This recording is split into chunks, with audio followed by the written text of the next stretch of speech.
Exclusivo. CMI revela acusación contra Luis Bedoya.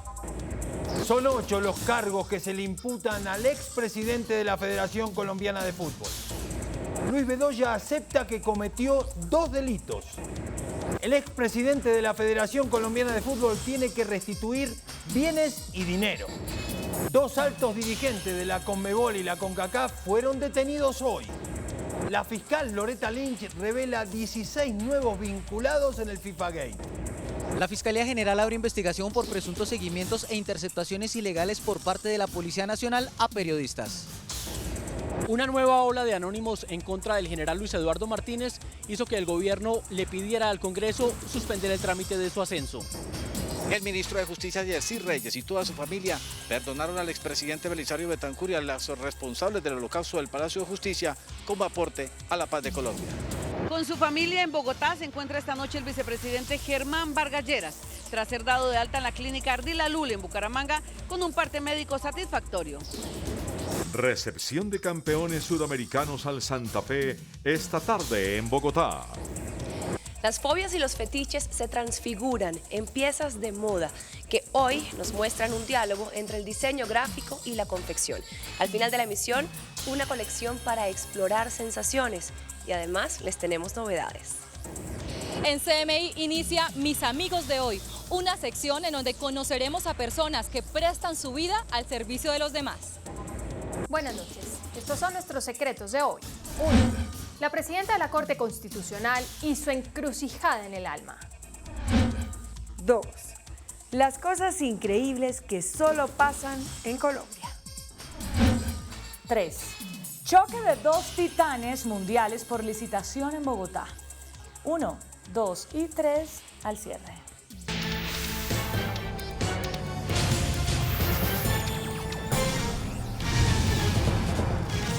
¿Qué tal? Muy buenas noches. El terremoto desatado por el escándalo de corrupción en la FIFA volvió a sacudir al mundo del fútbol y sus efectos llegaron a Colombia. La justicia estadounidense reveló que el expresidente de la Federación Colombiana de Fútbol, Luis Bedoya, aceptó haber cometido 2 delitos de los 8 que le eran imputados. CMI obtuvo en exclusiva el escrito de acusación contra Bedoya presentado por la Fiscalía General de Estados Unidos.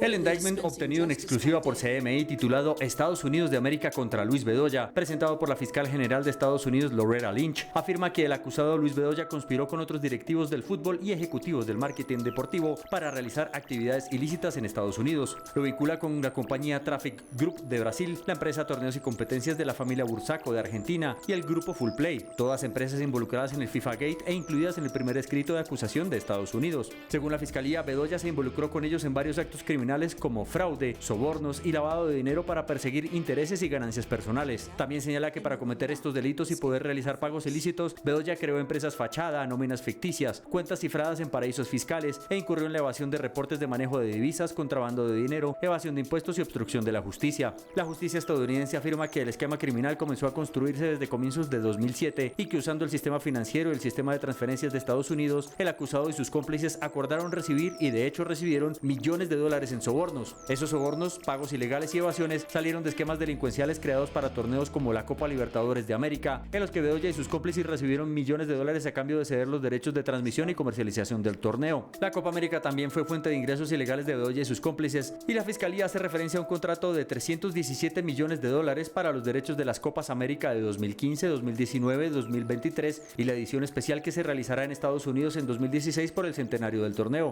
Según la justicia de Estados Unidos, acordaron estos sobornos y pagos fraudulentos entre el 2010 y el 2015. De los 10 cargos entre los que se incluyen transferencias ilegales, sobornos, fraude, lavado de activos, creación de empresas fachada, cuentas bancarias secretas, contrabando de dinero, evasión de impuestos y obstrucción de la justicia, muchos de ellos que conllevan penas de hasta 20 años de cárcel, Bedoya aceptó el pasado 12 de noviembre los delitos de conspiración y asociación para delinquir con sobornos y fraude en transferencias bancarias. Bedoya se comprometió a devolver todo el dinero y las propiedades adquiridas con sus ingresos ilícitos y a colaborar con la justicia en otros procesos del FIFA Gate. Según fuentes del Departamento de Justicia, los cargos podrían darle a Bedoya entre 5 y 20 años de cárcel cada uno, pero con la colaboración Bedoya podría lograr una reducción en su condena de hasta 8 años. Aunque no está claro el estatus legal de Bedoya en este momento, se sabe que hasta ahora sigue libre luego de pagar una fianza.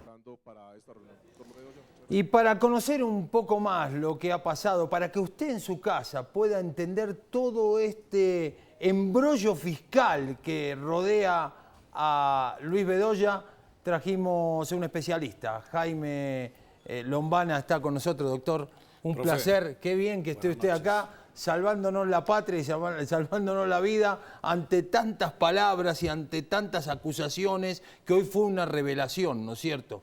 El primer caso es transferencias ilegales. Según la fiscal de los Estados Unidos, Bedoya realizó a través de entidades financieras estadounidenses varios giros y transferencias desde y hacia compañías de mercadeo deportivo en Sudamérica y Europa. ¿Cómo le explicamos esto a la gente? Bueno, esa es una conducta contemplada en el artículo 1967 del Código Criminal de Nueva York, que consiste en toda transferencia bancaria ilegal. Bedoya aceptó haber cometido ese delito, es decir, haber usado el sistema financiero americano para ese tipo de transferencias ilegales. Vamos a decirle a la gente que le vamos a explicar qué es cada una de las 8, pero que él se siente, o sea, como que realmente cometió 2 de las 8. Pero usted, hablando fuera de cámara, me decía, está negociando entregar información, entregar bienes, entregar dinero, para que la pena sea menor y para que no lo acusen en todas, ¿no? ¿Verdad? La segunda es sobornos. De acuerdo con la acusación, Bedoya pagó y recibió miles de dólares en sobornos por adjudicar derechos de televisión y mercadeo en varios torneos de fútbol. ¿En qué consiste la conducta del soborno? De los 8 cargos que le imputaba la Fiscalía Americana, uno de esos era el soborno, es decir, el corromper el ejercicio de su función dentro de la dirigencia del fútbol. Esa corrupción dentro del soborno, él admite o consiste en recibir dineros ilegales y pagar dineros ilegales. Luego, es muy posible que el señor Bedoya esté colaborando con la administración de los Estados Unidos, dando otros autores, no solamente restituyendo, como muy bien lo dijiste, dinero y bienes en los Estados Unidos, sino entregando información de quiénes fueron coautores de su conducta. Eso en la justicia americana es lo que se denomina un derecho penal premial, negociar con la administración de justicia. Vamos a la 3, fraude. Para que la justicia estadounidense, otro de los cargos es el fraude, ¿no? El cual se hizo efectivo a través de contratos ilícitos, entre otras prácticas. ¿Qué conlleva este delito de fraude? Sí, el hacer reportes engañosos o mentirosos que no reflejaban la realidad de las transferencias bancarias. Eso es lo que llaman el fraude. Él acepta lo que los americanos llaman el Wire Fraud Conspiracy, que está contemplado en el Código Penal de Nueva York como una conducta independiente y especializada distinta del fraude genérico. Él no acepta el fraude genérico y llega a la negociación con el fraude a transferencia bancaria. Hoy la justicia dijo que el conspirador número 1 fue Julio Grondona y se murió. Se llevó todo para arriba, para el cielo, ¿no es cierto? Pero esto era un ejercicio dentro de la FIFA. Era normal los sobornos, era normal adjudicar dinero porque adjudicar otras cosas. El lavado de activos, precisamente con el ocultamiento de cuentas, de pagos y transferencias, la Fiscalía asegura que Bedoya incurrió en lavado de activos. ¿En qué consiste este delito y qué impacto tendría en el colegio? Bueno, el lavado de activos, el money laundering, es una conducta de derecho penal internacional que consiste en darle apariencia de legalidad a dineros de procedencia ilegal. Aquí yo veo un tema bien interesante frente a la legislación colombiana, y es que dentro de los 2 delitos que el señor Bedoya acepta frente a la justicia americana, no está el de lavado de activos. En mi concepto, la justicia colombiana podría perseguirlo posteriormente por el delito de lavado de activos. Y la 5, creación de empresas fachada. Esto, bueno, con este cargo la fiscal de Estados Unidos, Loretta, hoy señala que Bedoya buscó crear además nóminas falsas y otra obligación para hacer parecer legales algunos pagos recibidos desde el exterior. Bueno, lo que refleja el indictment que de una manera impresionante obtiene CMI, yo lo acabo de leer, es que realmente se creó una empresa criminal con contabilidad falsa, con transferencias falsas, con papelería falsa para lograr darle apariencia de legalidad a unos pagos que eran nada distinto a coimas y sobornos por la venta de derechos. Bueno, esto pasa en el mundo, cuentas bancarias en paraísos fiscales. La justicia norteamericana detectó unas cuentas de Bedoya en Suiza, las cuales nunca declaró y que contendrían al menos una de ellas cerca de $1 millón. ¿Qué pasa con ese dinero y esas cuentas? Sin duda alguna, el señor Bedoya tuvo que haber ofrecido reintegrar al fisco americano la totalidad de esos dineros en esas cuentas. Es uno de los puntos fundamentales de la justicia americana que en buena hora actúa de manera práctica para evitar precisamente el enriquecimiento derivado de acciones ilegales. Pero a Bedoya también le iniciaron un proceso por lo que denominan el bulk cash smuggling, que es el porte ilegal de dinero en efectivo. Ese delito... Trasladar dinero en efectivo ilegalmente. Contrabando de dinero. Este es un cargo de la Fiscalía estadounidense en el estado financiero. ¿Qué es el contrabando de dinero y qué se expone el que hace este delito? Ese delito en el New York Criminal Code está contemplado con una pena de hasta 5 años de cárcel. Pero ese fue uno de los delitos que negoció el señor Bedoya, aceptando únicamente 2, el de racketeering, el de conspiración o asociación para delinquir, y el de el fraude a transferencias bancarias. La evasión de impuestos, la última, para la justicia de los Estados Unidos, el legendario Al Capone, ¿no? Hacía esta evasión de impuestos. ¿Qué pasaría en este caso? Ese denominado tax evasion tiene una pena de hasta 20 años de cárcel en el Código Criminal de Nueva York. Es una conducta muy, muy grave en los Estados Unidos y fue una de las que logró negociar, me imagino yo, que delatando y reintegrando recursos para que no se le aplicara la pena de ese delito. La obstrucción de la justicia. La Fiscalía señala que obstruyeron la justicia norteamericana, ¿verdad? Significa que el ente acusador americano considera que el señor Bedoya y la empresa criminal que conformó... Qué fea la palabra, ¿no? Criminal. Empresa criminal. Pero es eso, el señor Bedoya, duele mucho como colombiano, está enfrentado a la justicia criminal americana, a haber realizado conductas penales. ¿Y la asociación para delinquir en qué consiste? La asociación para delinquir es el crear una empresa criminal, el asociarse para realizar actividades ilícitas. El solo hecho de asociarse sin materializar conductas ya es punible ante la jurisdicción americana. Y ahora lo que nos interesa en Colombia, en su casa y todo, los 2 cargos que acepta Bedoya y presentarse antes a declarar, sí, yo soy culpable de esto, pero voy a negociar con ustedes. ¿Cuántos años pueden darle de cárcel porque es cárcel, ¿no?, lo que estamos hablando? Así es. ¿Cuántos años puede asumir Bedoya? Y si después en Colombia, cuando regrese, también hay algún cargo que también lo van a imputar. Bueno, primero que todo, profe, yo creo que la pena puede oscilar entre 6 y 8 años. Eso es lo que efectivamente le aplicarán al señor Bedoya. ¿Si se porta bien en la mitad? Si se porta bien, tiene unos descuentos y una institución del parol americano, pero yo diría que necesariamente él debe haber negociado otros aspectos, el no tocar a ciertas personas, el no afectar la investigación, me imagino, a su núcleo familiar o circunstancias como esas que se hacen en todas las jurisdicciones del mundo. Yo soy un admirador de la justicia americana y este caso demuestra efectividad. Es decir, se llega a un acuerdo, el juez avalará y es el juez americano el que impone la pena. Respecto a la segunda parte de qué pasará en Colombia, la justicia colombiana tendrá el derecho de mirar qué infracciones a la ley penal colombiana que no hayan sido subsumidas en el acuerdo con los Estados Unidos para procesar con posterioridad al señor Bedoya. O sea, ya resumimos todo, pero el fraude electrónico es una de las acusaciones que él se imputa, ¿no? Que él dice, sí, yo cometí el fraude electrónico. ¿Qué es el fraude electrónico? El fraude electrónico es el fraude en transferencia bancaria. Es el reportar un origen no cierto en la transferencia, una causa no cierta en la transferencia y la justicia americana y de hecho toda la jurisdicción internacional protege mucho la veracidad en las transacciones bancarias, precisamente como órgano antilavado, en lucha contra la criminalidad internacional y temas como el del narcotráfico.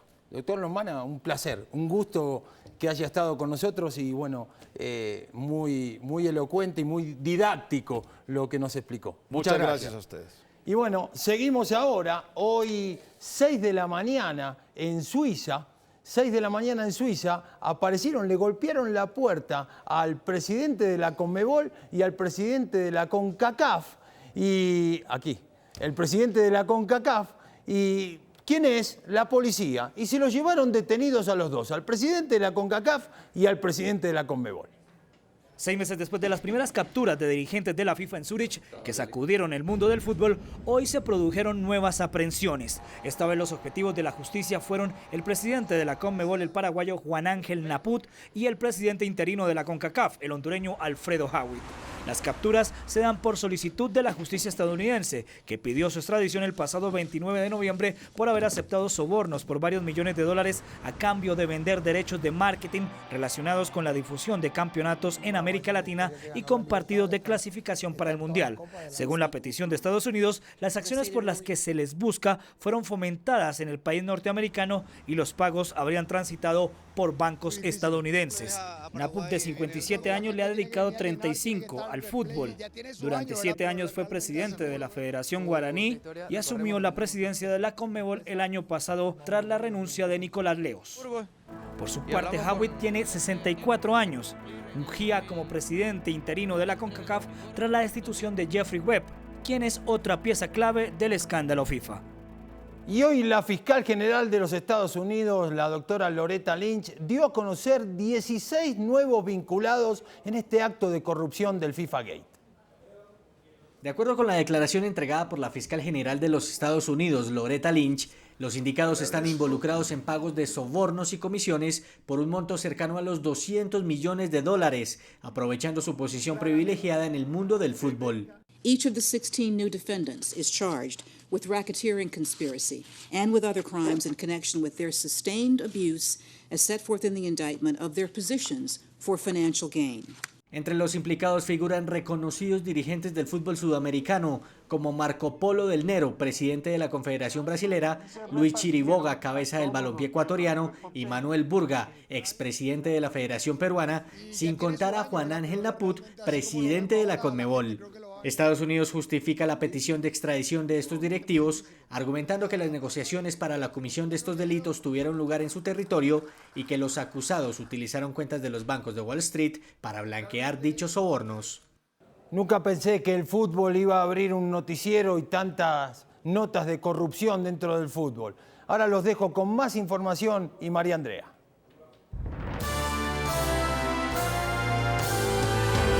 En otras noticias, la Fiscalía anunció que investigará presuntos seguimientos e interceptaciones ilegales contra un grupo de periodistas que estarían siendo realizadas por la Policía Nacional. El fiscal general señaló que a raíz de una denuncia de la periodista Vicky Dávila y su abogado se puso en evidencia un presunto seguimiento ilegal a ella, a su equipo de trabajo y familiares cercanos. Pueden guardar relación con una serie de notas y denuncias periodísticas que involucran presuntas irregularidades dentro de la Policía Nacional. Los periodistas Daniel Coronel, Claudia Morales y la nena Arrazola también habrían sido víctimas. Sin embargo, no existe una denuncia formal. Considero que estaríamos frente a un hecho que constituye un gravísimo atentado contra la democracia colombiana y la libertad de prensa. La policía anunció colaboración. La Policía Nacional, reitero, no solamente rechaza cualquier intromisión, sino que al mismo tiempo expresa total solidaridad, total disposición. La investigación la adelanta el fiscal que lleva el proceso por el denominado caso Andrómeda y también el del hacker Andrés Sepúlveda. El ministro de Defensa, Luis Carlos Villegas, explicó esta noche los motivos que lo llevaron a solicitar a última hora el retiro de la solicitud de ascenso del general Luis Eduardo Martínez, cuya promoción al grado de mayor general había defendido durante 2 jornadas consecutivas en el Congreso. Esta noche, durante la presentación de la nueva política de defensa y seguridad enfocada en la terminación del conflicto y el mantenimiento de la paz, el ministro Villegas aseguró que no hay acusaciones formales contra Martínez y que consideró necesario dar un espacio para que se evalúen los anónimos. Han llegado nuevas informaciones, producto básicamente de anónimos, que deben ser verificados aquí y en el exterior. En la Comisión Segunda no entendieron por qué el ministro cambió tan repentinamente de posición. De todo eso tenía conocimiento el señor ministro el día de ayer, antes de radicar la carta en el sentido de ratificar su apoyo a los 39 soldados y policías que están para ascenso en el más alto grado. Qué vergüenza un gobierno que no es capaz de respaldar a los propios hombres de su fuerza pública. Los otros 38 ascensos fueron aprobados con 11 votos a favor y 1 en contra. Esta noche el ejército confirmó el secuestro de un soldado en el Caquetá. Según un comunicado oficial, el bloque sur de la guerrilla de las FARC sería responsable de este delito que ocurrió en la vereda Las Damas de San Vicente del Caguán, en el norte del departamento.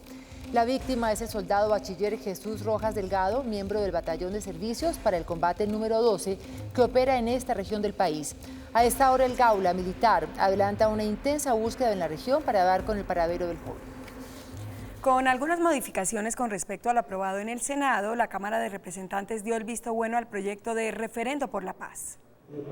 La primera modificación se presentó en el artículo 2, que aunque mantuvo el umbral en el 13%, no será el gobierno el que financie las campañas por el sí o por el no. La plenaria también acogió una proposición del Centro Democrático que obliga a las entidades del gobierno a promulgar normas que se deriven del plebiscito. En el Senado se aprobó todo el tema de condiciones de igualdad, de acceso a medios, y simplemente al final se había cometido la imprecisión de decir que el Estado financiaría, ¿no?, los partidarios del sí y del no, lo cual obviamente consideramos que no es conveniente, y hoy en día en la Ley de Participación Ciudadana, que es la ley general en materia de participación, no se contempla esa financiación. Tras la aprobación aquí en la plenaria de la Cámara de Representantes, el proyecto pasa a conciliación, luego a una revisión de la Corte Constitucional y finalmente a la firma del presidente Juan Manuel Santos. El expresidente Belisario Betancur pidió perdón a la familia del exmagistrado Alfonso Reyes Echandía, quien murió durante la toma del Palacio de Justicia. Para el ministro Yesid Reyes, hijo del exmagistrado, esta acción es una muestra de la reconciliación que debe vivir el país. El expresidente Belisario Betancur pidió perdón por los errores de hace 30 años en la toma y en especial lo hizo con la familia Reyes Alvarado. Porque quiero pedir perdón a Alfonso, padre, a ustedes y a Colombia.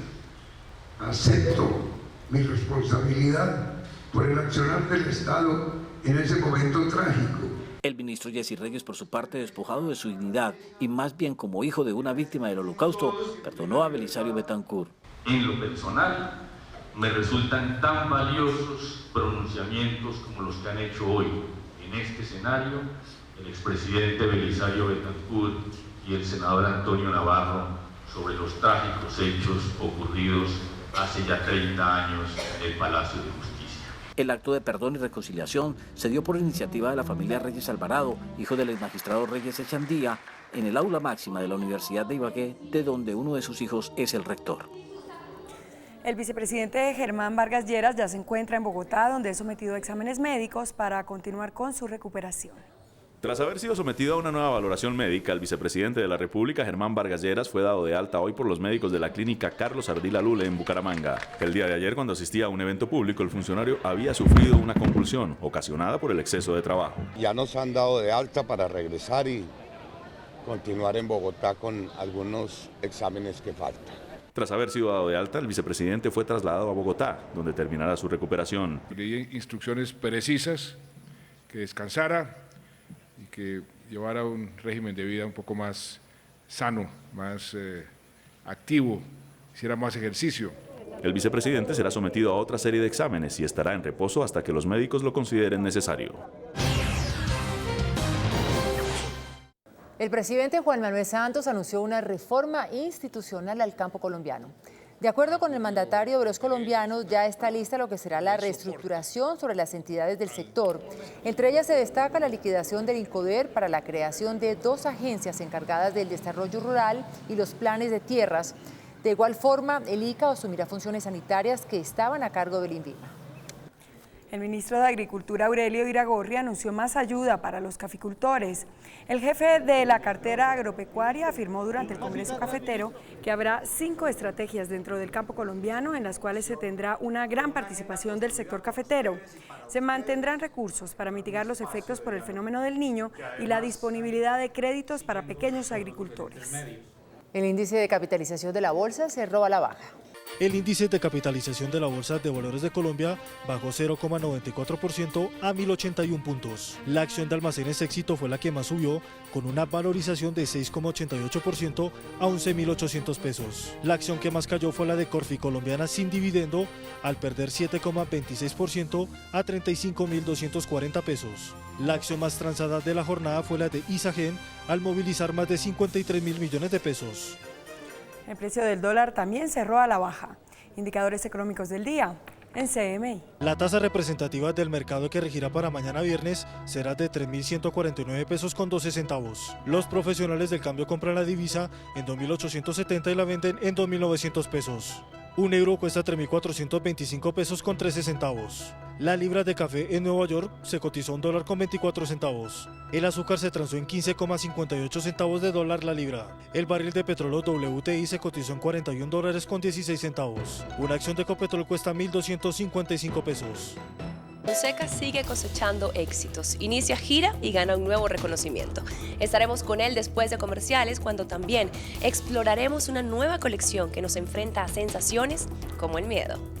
La solidaridad es el puente para contribuir a buenas causas y por eso en Mis Amigos de Hoy les mostraré cómo pueden hacerlo. Hola, muy buenas noches. Hoy los saludo desde Gris, en el norte de Bogotá, un espacio que sirve de área de creación de un colectivo de moda. Aquí hoy se realizó el lanzamiento de una colección muy singular en la que se exploran los miedos del ser humano a través de piezas de moda. De la dominación al fetiche, pasando por las sensaciones que generan los insectos o los pájaros, del desagrado a la fascinación por lo extraño. La firma bogotana Bastardo se inspiró en estos universos para crear su nueva colección.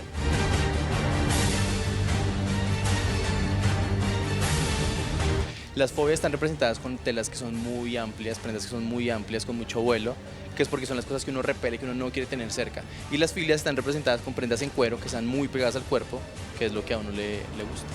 Corte láser sobre el cuero y estampaciones digitales son los medios para crear las piezas que componen la colección llamada Exofilia. Y hoy queremos presentarles Mis Amigos de Hoy, una nueva sección que llevará adelante nuestra nueva compañera Diana Mina. Bienvenida, Diana, a la familia CMI. Gracias, Andreina. Muy buenas noches para todos. Yo me llamo Diana Mina y a partir de esta noche voy a estar dispuesta a oír a toda esa gente que necesita ayuda y compañía. Mi amiga de hoy es Soraya Montoya, la directora de la Fundación Saldarriaga Concha. Ella, al igual que todos los colombianos, le está apostando a la cultura del país. Por eso nosotros los invitamos para que sonrían y por supuesto se vinculen a esta campaña, convivir con las personas con discapacidad. Apostemos a la inclusión. Desde hace 42 años, la Fundación Saldarriaga Concha brinda oportunidades de participación y de inclusión social para las personas con discapacidad. Si usted encuentra a alguien en una estación de Transmilenio, una persona ciega, una persona en silla de ruedas, si lo llama, no crea que lo que le va a pedir es plata, sino simplemente puede necesitar algún apoyo, tal vez para subir la rampa, tal vez para entrar a la estación. Es buscar que la sociedad sea amable, que la ciudad sea amable y sea una ciudad para todos. Pon tu actitud en modo IN. Es la campaña que a través de redes sociales impulsa a sumarse al cambio y relacionarse de manera cercana con las personas en condición de discapacidad. Y consiste en pintarse la uña del índice derecho de color azul. ¿Qué tenemos que hacer para comprometernos con esta campaña? Hoy, en el Día Internacional de los Derechos de las Personas con Discapacidad, es estar en modo IN. ¿Qué es estar en modo IN? Es romper esas actitudes discriminatorias, todas esas barreras que han existido y que existen hacia las personas con discapacidad. Quiero decirles a mis nuevos amigos que desde hoy, entre ustedes y yo, no habrá distancia, no la habrá. Hasta mañana. El cantante Fonseca está que no se cambia por nadie. El mismo día que inicia su gira, recibió un reconocimiento a su más reciente producción discográfica. Con tan solo un mes de que Fonseca lanzara su álbum doble Conexión y un homenaje a la música de Diomedes Díaz, 80.000 unidades físicas vendidas lo hicieron merecedor de su cuarto disco de platino. Es de verdad que un logro muy especial, agradecerle a toda la gente que ha hecho parte de esta conexión, porque obviamente sin ellos pues esto no sería posible. Ahora Fonseca promociona su tema Ya no me faltas y espera seguir conquistando corazones a través de sus composiciones. Seguir haciendo canciones, al final del día eso es lo que yo hago, eso es lo que me mueve el alma y que me hace falta eso, hacer más canciones, hacer más conciertos, que es lo que más me gusta. Estar acá parado en un escenario es para mí el premio más grande de todos.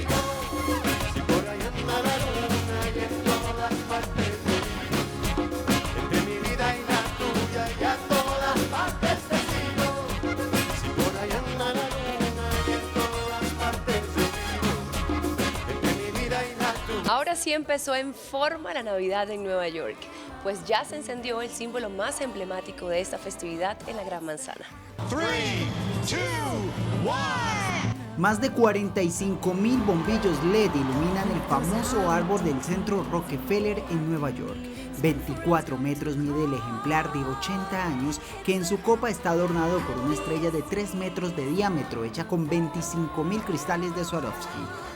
En un multitudinario evento, el alcalde de Nueva York, Bill de Blasio, y varios artistas, entre los que se encuentra Sting, le dieron la bienvenida oficial a la Navidad en la Gran Manzana. Hoy me despido desde Gris, en el norte de Bogotá, deseándoles que tengan una muy feliz noche. Nosotros nos vemos mañana. Chao. Después de la pausa, nuestros secretos de hoy. 1. La presidenta de la Corte Constitucional y su encrucijada en el alma. 2. Las cosas increíbles que solo pasan en Colombia. 3. Choque de dos titanes mundiales por licitación en Bogotá. 1, 2 y 3 después de comerciales.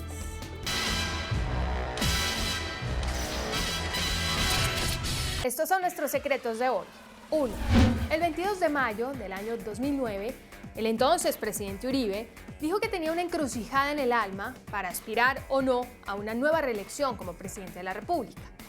La Corte Constitucional de entonces le puso fin a su encrucijada cuando produjo el histórico fallo que prohibió su nueva reelección. En ese entonces, una magistrada, la actual presidenta de la Corte, María Victoria Calle, prácticamente determinó el fallo que dictó la Corte contra la nueva reelección de Uribe el 23 de febrero del 2010.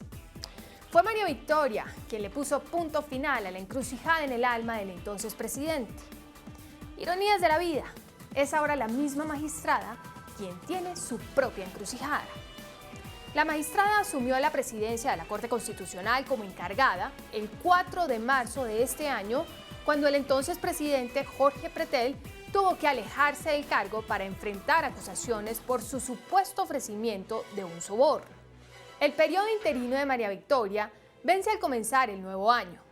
Sabemos que es ella quien tiene ahora la encrucijada por el extenuante trabajo que asumió al dirigir a la Corte para sacarla de la peor crisis de toda su existencia, la provocada por Pretel.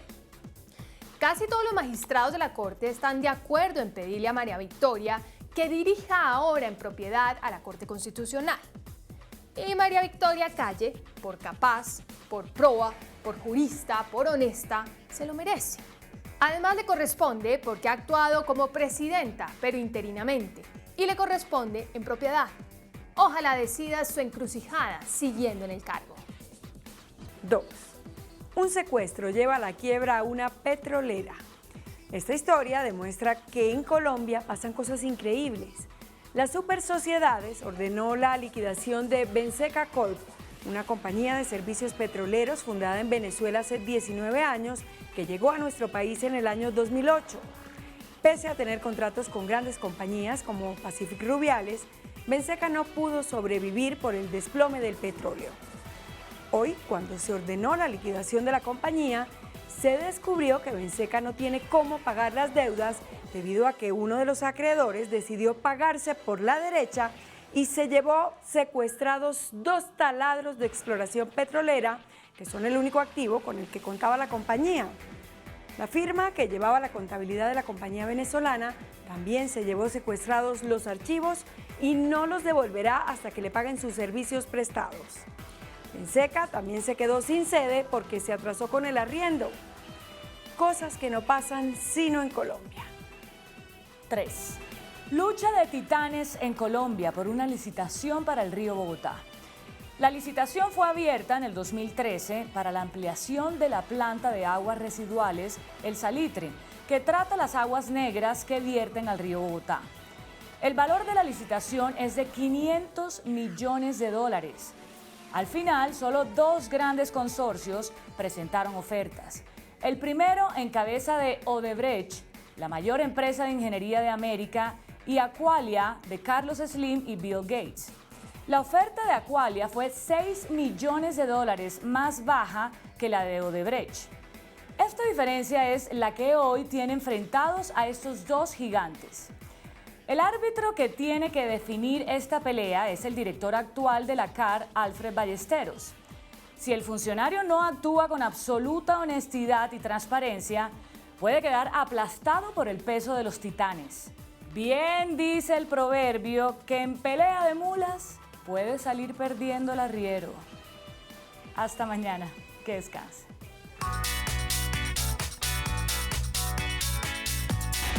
Después de la entrevista en Pregunta Yamid con el gerente general de la Federación Nacional de Cafeteros, Roberto Vélez, ¿están de acuerdo en que los productores de café del mundo busquen una fórmula de precios sostenibles con los compradores? Sí, 88%. No, 12%.